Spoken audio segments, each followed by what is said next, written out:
குங்குமத்தை பற்றி நம்ம பார்க்க போகிறோம். தினசரி குங்குமம் இட்டுக்கக்கூடிய பழக்கம் இன்றைக்கி பல பெண்கள்கிட்ட உண்டு. இந்த குங்குமம் எதுக்காக இட்டுக்கிறோம் அப்படின்னா, உச்சியில் குங்குமம் இட்டுக்கும் பொழுது கணவனுடைய உயர்வை அது அதிகரிக்கும்.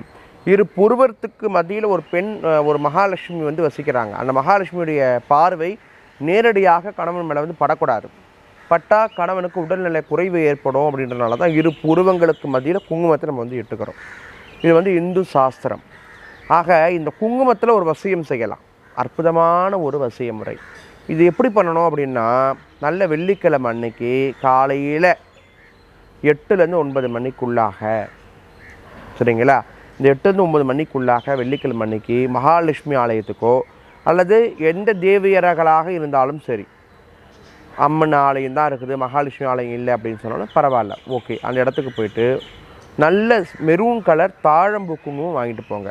அதில் கொஞ்சம் பச்சை கற்பூரம் கலந்து எடுத்துகிட்டு போங்க, தூள் பண்ணி கலந்து எடுத்துகிட்டு போங்க. நல்லா நிறைய வாங்கிட்டு போயிட்டு சுவாமிக்கு குங்கும அர்ச்சனை புரோகிதர்கிட்ட ஐயர்கிட்ட கொடுத்தீங்கன்னா கண்டிப்பாக செய்து கொடுப்பாங்க. அவங்களுக்கு ஏதாவது நீங்கள் தட்சணை கொடுத்தீங்கன்னா குங்கும அர்ச்சனை செய்து தேங்காய் உடைத்து நீங்கள் வழிபட்ட பிறகு அர்ச்சனை பண்ண குங்குமத்தை கொஞ்சம் வாங்கிக்கோங்க. கொஞ்சம் கோவிலே கொடுத்து எல்லாருக்கும் கொடுக்க சொல்லிடுங்க, கொஞ்சம் நீங்கள் வாங்கிக்கோங்க.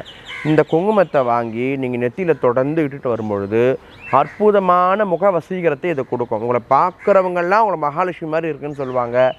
உங்கள்கிட்ட பேச ஆசைப்படுவாங்க, உங்களை கையெழுத்து வணங்குவாங்க. மகாலட்சுமி கடாட்சம் உங்கள் முகத்தில் தாண்டவம் ஆடும்.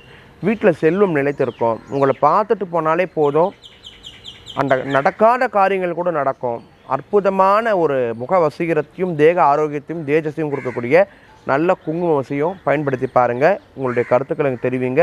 பின்வரக்கூடிய பதிவுகள் அதுக்கு நோக்கத்தை கொடுக்குறேன். நன்றி. சிவாய நமः.